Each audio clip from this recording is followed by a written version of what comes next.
And debate begins on the new speech from the throne.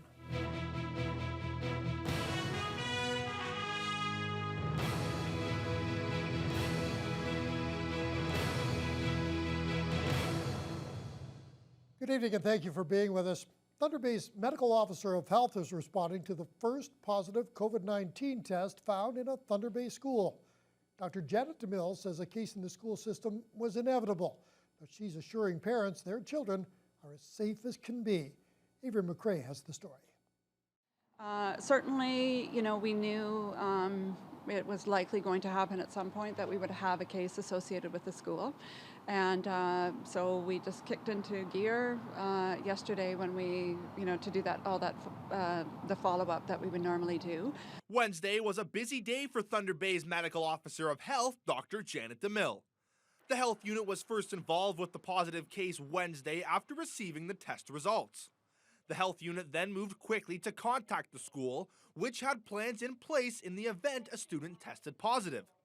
The classroom has been isolated, with those classmates currently at home for the next 13 days. We treat this as a significant situation, absolutely, because we know the implications for the school, for others that may have been exposed in that kind of setting, and we followed through. We dedicated our resources to that yesterday.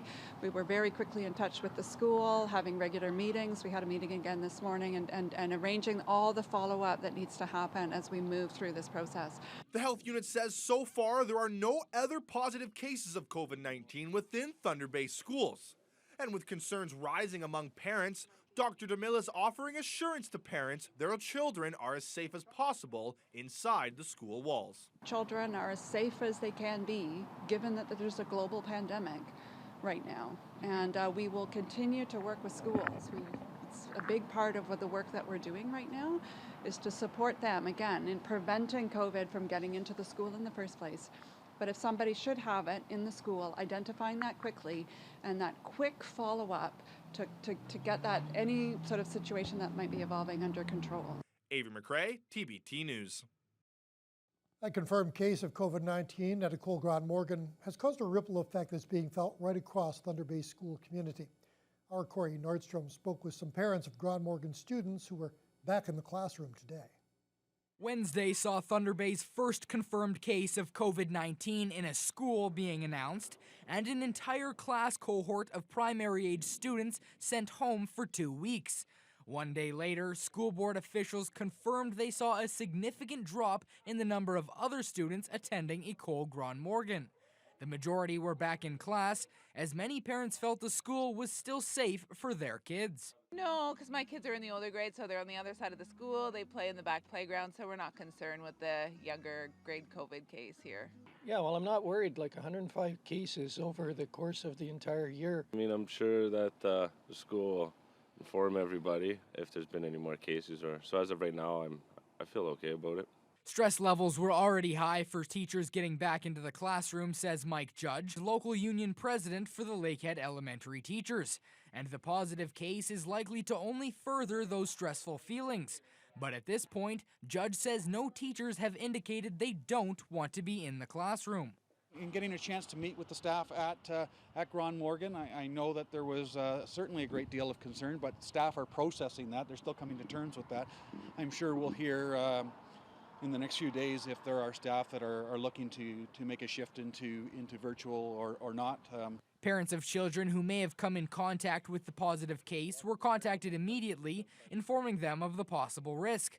Many of those with children not deemed at risk of contact found out about the case via social media.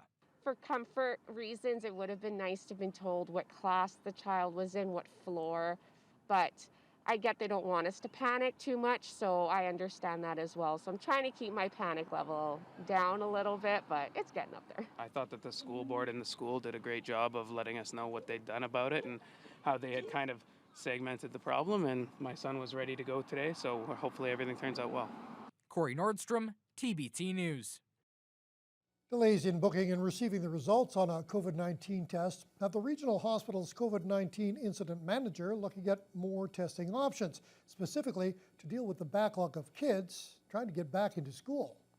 We really want to begin opening up a second site to deal with the education component of the testings. We want to deal with teachers, we want to deal with students and parents. Currently, members of the public looking to get a COVID test can have one done at the hospital's assessment center or through house calls done by paramedics. Kennedy has been speaking with the heads of Thunder Bay's two main school boards on potential locations for testing centers on both ends of the city. At this point, it's unclear if those locations would be at schools during regular class time hours. I know that it'll be done in a way that's safe, that is not heightening any exposure for anybody else that may be in those schools that are assigned those sites. And so I only see the benefit of it, and I think it's terrific if we can get results immediately and get those answers back as quickly as possible. Medical Officer of Health Dr. Janet DeMille says she's supportive of the decision to look at other testing sites, but she says she is uncomfortable with those sites being in a school. Well, following the positive case at Grand Morgan, local teachers and other school staff who have close interaction with students are now mandated to wear protective eye gear. Teachers can either wear a face shield or goggles with their face mask. Michael Mohorovich has that story. Lakehead Elementary Teachers President Mike Judge said Thursday morning that questions about the new eye protection mandate from the district health unit were pouring in from teachers across the board. Lots of questions about the face shields this morning from staff. It kind of came out of the blue to us. It sounds to me like there was maybe a misunderstanding between what the health unit was saying and recommending to administration and how that message was initially received. I'm hearing face shields and or goggles. So we're going to wait and see. I believe the school board is providing the face shields initially came out, and then some goggles came after the fact. Either way, they want to see the eye covering in place at all times now. Judge says the main issue he's been hearing from teachers with the new mandate is how sudden it was implemented, and that there was some initial confusion between the board and the health unit as to when this was going into effect. I know that I'm receiving lots of questions about why now and not before. Of course, that seems to stem from the initial misunderstanding. It's challenging for sure. The masks alone are hard to work in all day long, as you guys are well aware. Throw in a face shield. So there are people that do have concerns with asthma or various respiratory conditions, and that can make things challenging. So we're going to work through it. We're going to get all the information we can before we really come out with an informed opinion. But Lakehead Board Superintendent A.J. Keene says the face shield mandate was always in place for teachers and staff who work closely with students and couldn't maintain 2 meters of distance, as well as all primary teachers. The difference now is that all teachers have to wear the shields. After yesterday's investigation at Grand Morgan with the public health nurses, we were informed that a number of our staff were required to quarantine because although they maintain 2 meter distance, according to the Ministry of Health, if you did not have eye protection, you were considered high risk, no matter what distance you were at if you were interacting with students. There were some minor shortages initially, but all staff are expected to have full PPE on Friday. The Catholic School Board has also issued a reminder to their staff about face shield or goggles being required. Michael Mohorovich, TBT News. Ontario is changing its COVID-19 testing guidelines. With another 409 new cases reported today, testing centers across the province continue to see long lineups. In an effort to ease the pressure, health officials now say low-risk people with no symptoms should not be tested. Colin DeMello reports. A COVID-19 scare at Queen's Park. One of Premier Doug Ford's staff members tested positive for the virus, forcing some in the Premier's office to self-isolate. As you can see, we have a little different setup today, just due to the COVID, little bit of an outbreak right now. But the Premier himself didn't come in close contact with a staff member and is not getting tested for the virus, owing to a change in the province's testing policy. As the Ford government tries to tackle the massive wait times for testing, the province is narrowing its criteria for who can get a test. Asymptomatic people who did not come in contact with a COVID-19 patient will no longer be considered for testing.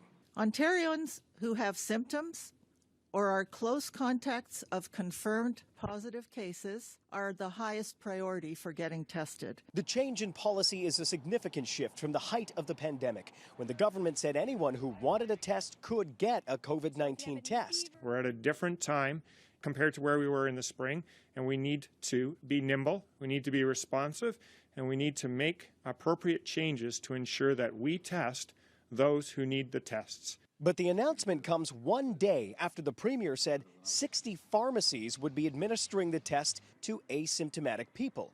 Today, the government changed course. I wouldn't blame people at all if they're completely confused as to what to do. And that's a shameful situation for us to be in with the second wave coming at us fast and furious. The test at pharmacies and assessment centers would still be available for asymptomatic people in high priority groups, such as long-term care facilities, educators, and other congregate care groups. Asymptomatic people who've come in contact with a COVID-positive patient could also get a test, and all symptomatic people could also go to an assessment center. But as the situation in Ontario seems to worsen, there are calls from doctors to impose further restrictions. The Premier says the government is doing everything it can to prevent another economic shutdown. We want to avoid shutting down the economy as long as we possibly can, because I think that'd be extremely, extremely difficult on a tremendous amount of people. Public health officials say targeted measures to prevent the spread would be better than a province-wide shutdown. Now, in accordance with the release of the new provincial guidelines, the Thunder Bay Regional Health Sciences Centre says it will no longer be conducting surveillance testing. As well, the hospital's emergency department will no longer perform COVID swabs for patients unless they require admission for respiratory or other illnesses that require COVID testing. Ontario Provincial Police say they have taken a fourth suspect into custody in connection with an alleged kidnapping and assault case in Nipigon. The arrest stems from an incident last week in which a Nipigon man says he was abducted by 4 other men, forcibly confined, and assaulted with a firearm. The victim in the case was eventually able to escape and alert police. Earlier this week, 3 of the 4 suspects were taken into custody, and a final suspect, 45-year-old Jason Lawson-Balotis of Nipigon, was apprehended by the OPP yesterday. Like the other 3, he's facing charges of kidnapping, aggravated assault, and assault with a weapon. Thunder Bay City Council is holding a special meeting at this hour to discuss the recommendations of the city's program and service review. Once again, the recommended closure of the conservatory has taken center stage. At least 3 of 6 public deputations on this evening's agenda are to lobby council to save the facility. The conservatory also received strong support in an online citizen survey, which was available from June 30th through July 31st. Of the 81 total comments received, 19 people said to keep the conservatory open, while just 2 said it should close. There was also strong support to keep the city's 2 golf courses and Port Arthur Stadium. No decisions will be made tonight on any of the 45 recommendations laid out in the program and service review. We hope to have more from this evening's meeting tonight on our late edition news at 11. Thunder Bay's second Rainbow Crosswalk has now been installed in one of Thunder Bay's busiest locations near City Hall. Crews were on scene today installing the colorful layers of plastic. It represents the goal of including more pride visibility throughout the city. Workers say the final product, of course that's not the video there we have it. Workers say the final product will take shape in a week or 2 as the surface will resemble the substance used to give the road grip for the time being. The city has similar crosswalks at the Bay and Algoma intersection on the north side of Thunder Bay. And the Anishinaabe Business Professional Association hosted its first virtual annual general meeting today. The online gathering was highlighted by a panel of 3 Indigenous business leaders discussing how the group and its members can help to support First Nation businesses. MPP Saul Mamakwa kicked off the event and praised the association's focus on helping grow First Nation business and supporting their communities. Supercom Industries project manager Robert Starr and John Glover from Greenstone Gold highlighted how their companies are planning to provide First Nations with jobs, education, and community support. Our goal is to provide accessible, culturally relevant training to members and to help pair members with the career of their choice. There's many, many jobs associated with mining and many spin-off jobs associated with the projects. We want to see First Nation engineers, First Nation geologists, First Nation management. So our goal is to connect with the youth in 3 communities to help drive this community-based training strategy. Thinking about along the lines of what ABPA is mandated to do and what the goals and objectives are, my job really is, and this is what I tell my team, our goal is to try and get as much dollars out of this project into the hands of our people. Highlights from that gathering can be found on the Anishinaabe Business Professional Association's social media channels. And Intercity Shopping Center is now the temporary location of one of Thunder Bay's drive-in movie theaters. Interstellar Outdoor Cinema moved its inflatable screen from Cloud Lake Road to the former Sears parking lot for last night's Paddling Film Festival. And 2 more special events can be seen there tomorrow and Saturday night. Jonathan Wilson has the story. For the first time since Sears closed its doors nearly 3 years ago, this parking lot was full of vehicles. Wilderness